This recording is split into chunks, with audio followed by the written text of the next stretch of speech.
First, we want to download the Python.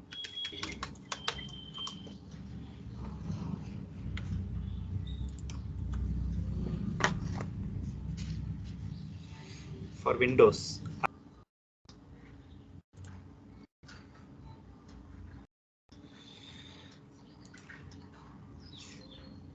First, click the customize installation and go for a.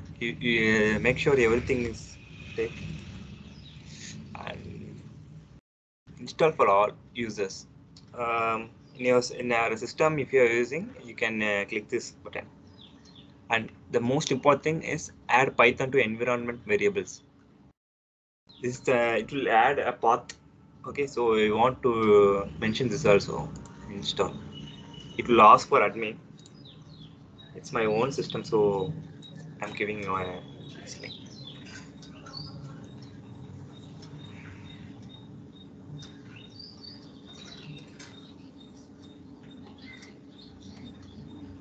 While this install, we will go for Visual Studio.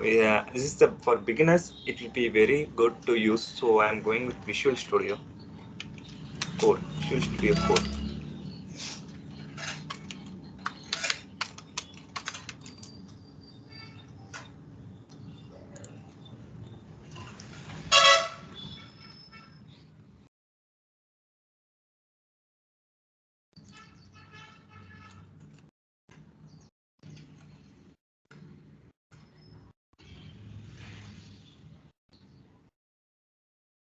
Save.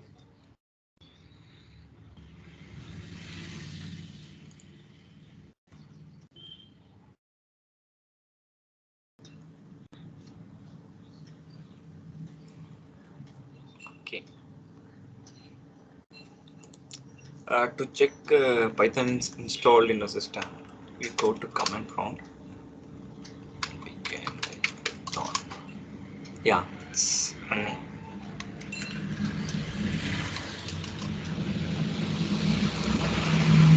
And we'll go to install Visual Studio Code.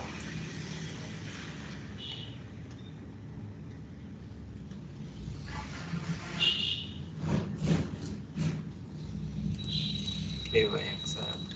Next. Topic.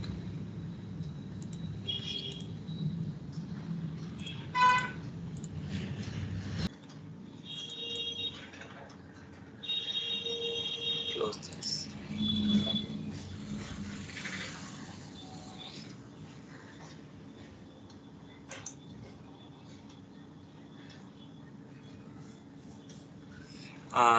This is the first page you will see in your Visual Studio Code. Okay, first we'll go with installing Python here also. Okay, we type for Python. The first one, it's downloaded by 43 million. Official release by Python. Okay, install.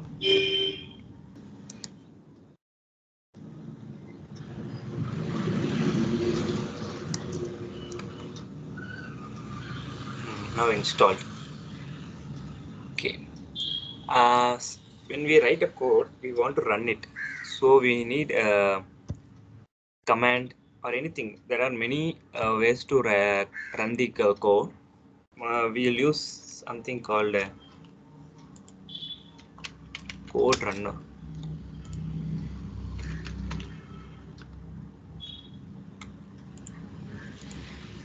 The first thing, go code runner. So it will be very easy. Just a click, it will run. Installing.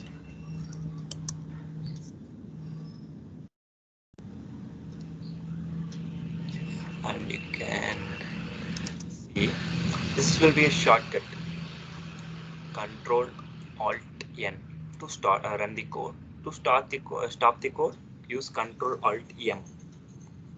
Okay, we can see. To see which softwares are installed, just delete these things. You can see here Python installed, code runner installed. Okay, I'm going. First we are writing a new code, so we'll go new file. Okay. First, we always try to save documents. Python script or anything should be in py format. First,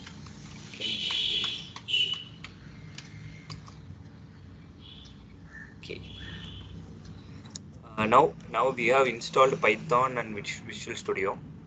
Now we go with one example, so we can know it's working or not for now. Then we'll go with the next thing. For giving it some small online code. Start with hello. Okay, this is the this is a very basic Python line code. You can talk about this detail, but for now, you just want to check it's running or not. Okay. Okay, this is the um, button to run the code by installing code runner. Okay, see, every time we should save this file to run code, so it be won't show any error. Shortcut.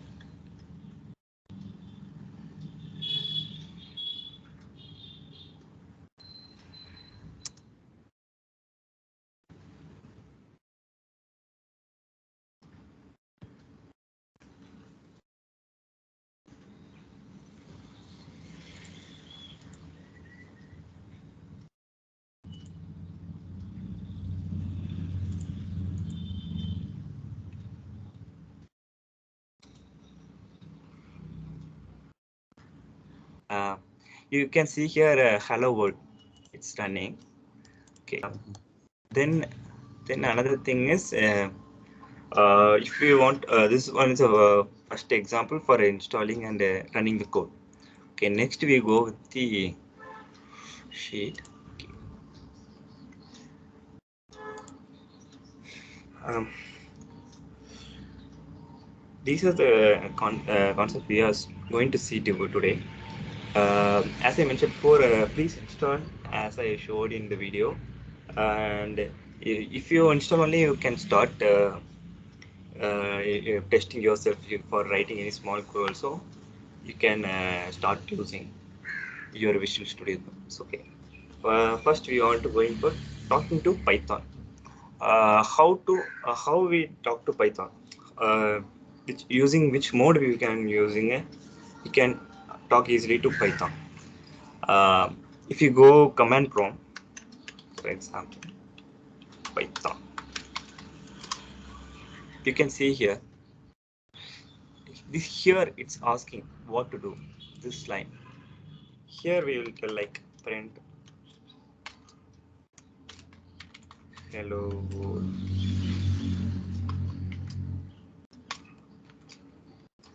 Now it's talking back to us. Hello world. It's giving what we are asking. Okay. So it's every time and it will ask again. Next what to do.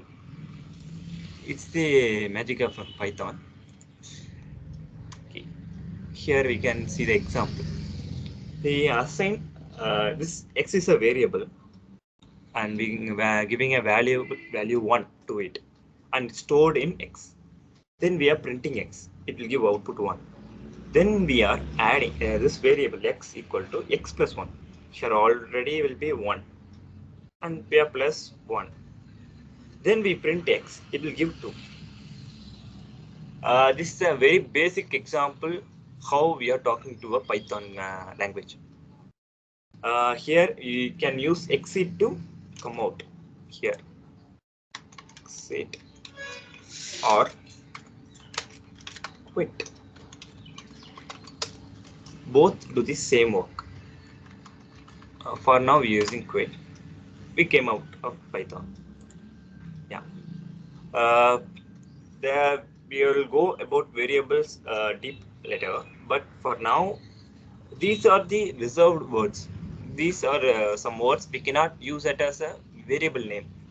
If we use it a variable, it will show error. The program will collapse if you use these kind of words as a variable. So it work, but most of the time it will show error.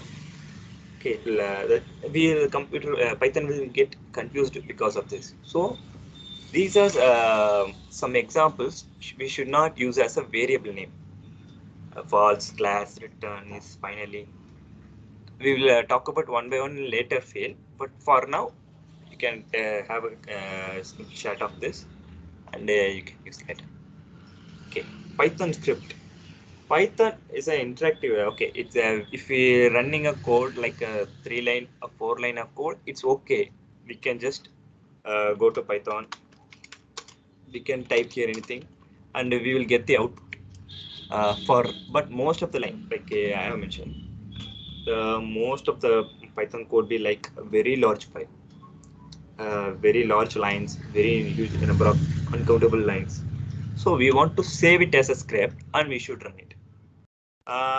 To run to save a file and run a file of Python, we should use a prefix at a suffix as .py. Okay, like here mentioned at the end of every name, like I mentioned before. Here, first .py. I have mentioned as .py as a suffix for extension. Interactive and script. What's the difference between these two? We can take this one as here.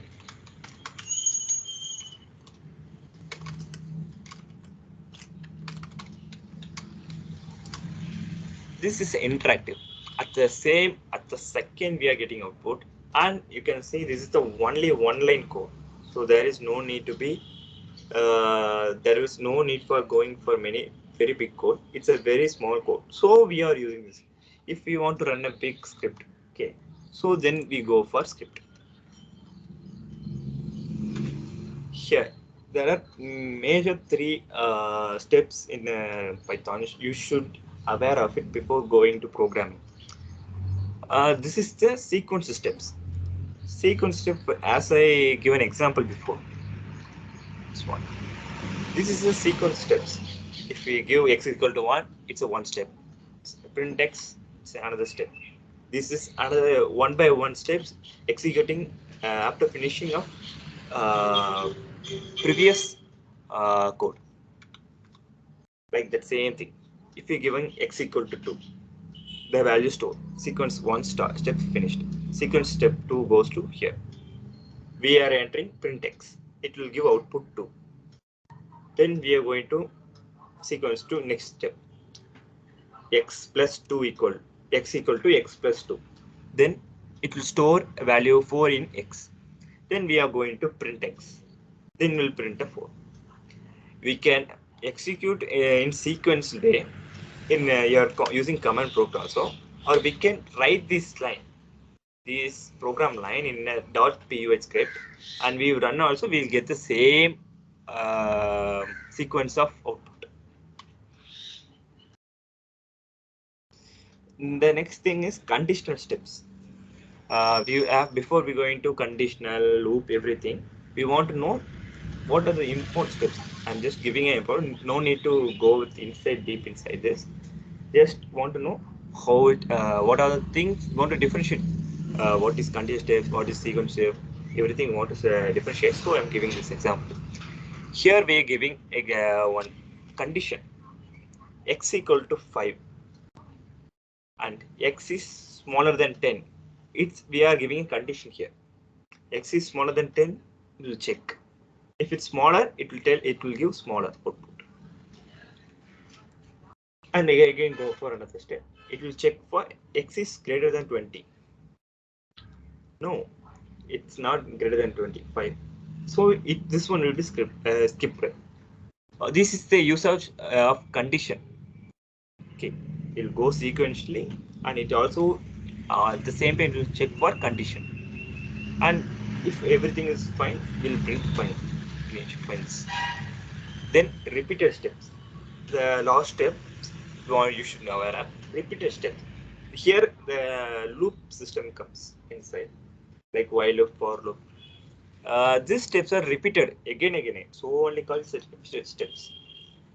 Here we can example n equal to 5. While n is greater than 0, it is greater than. Then we'll print n.